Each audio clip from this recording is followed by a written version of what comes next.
Okay, this is a method of finding the inverse of a one-to-one function. Often it's not as straightforward as shown in the last video. Often we have to do something a little bit extra.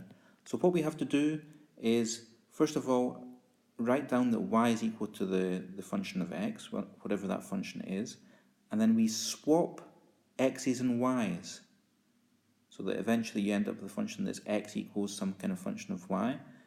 And then you rearrange that until you get y equals some kind of function, and that's your inverse function. Now that might seem a little bit strange put like this, but if we apply it to this this example here, example 4, we've got to get the inverse of f of x equals 3x minus 1. Okay, well, f is defined by y equals 3x minus 1, which means that the inverse function is defined by x equals 3y minus 1. Look at what's happened. The x here is replacing the y, and the y here is replacing the x. We've swapped the x's and the y's. Once we've done that, we then have to rearrange this equation so that we get y equals something. So our next step is to rearrange that to have the 3y minus 1 equals x, and then shift the 1 to the other side. We get 3y equals x plus 1, and then just divide both sides by 3, so we get 1/3 of x plus 1. So the inverse function, f to the minus 1 of x, is equal to 1/3 of x plus 1. In this next example, example 5, we need to get the inverse of x squared plus 1. Notice that we've restricted the domain so that we just have positive values of x. So this is our function here, y equals x squared plus 1.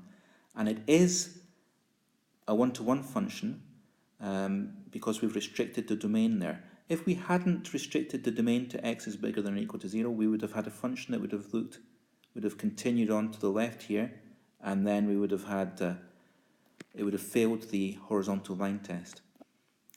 So the original function is defined by y equals x squared plus 1.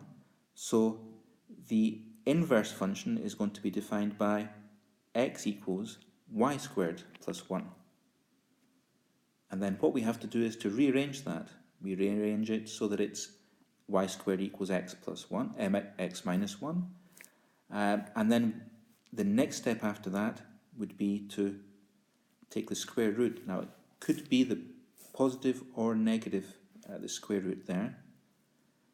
What we do is that we say, okay, well, since y has to be bigger than or equal to 0, it has to be the positive square root of x minus 1.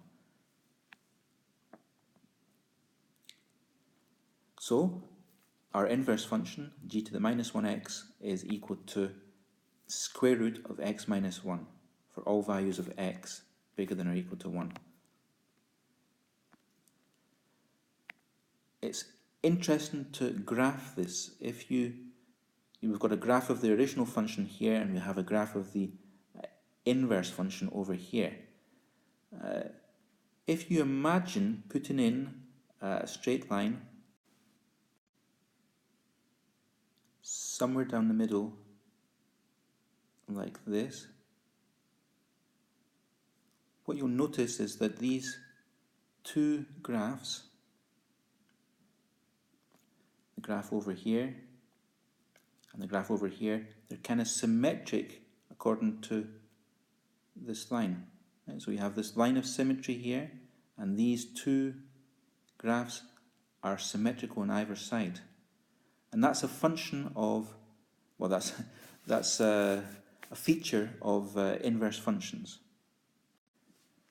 And the last thing is just to notice that whatever the range of f of x is, that's the y values that corresponding for f, that's the same as the domain of the inverse function. And the range of the inverse function is the same as the domain of f of x. Right? You'll see that in here. The inverse function here takes the values in the range of f of x and puts them into the domain of f of x. Also, if you don't have a one-to-one function, you cannot have an inverse function. So sometimes we have to restrict the domain, like we did in the previous example, so that we're left with a graph that is still a one-to-one function. So it's just part of the original graph, perhaps, and then you can define an inverse function for that.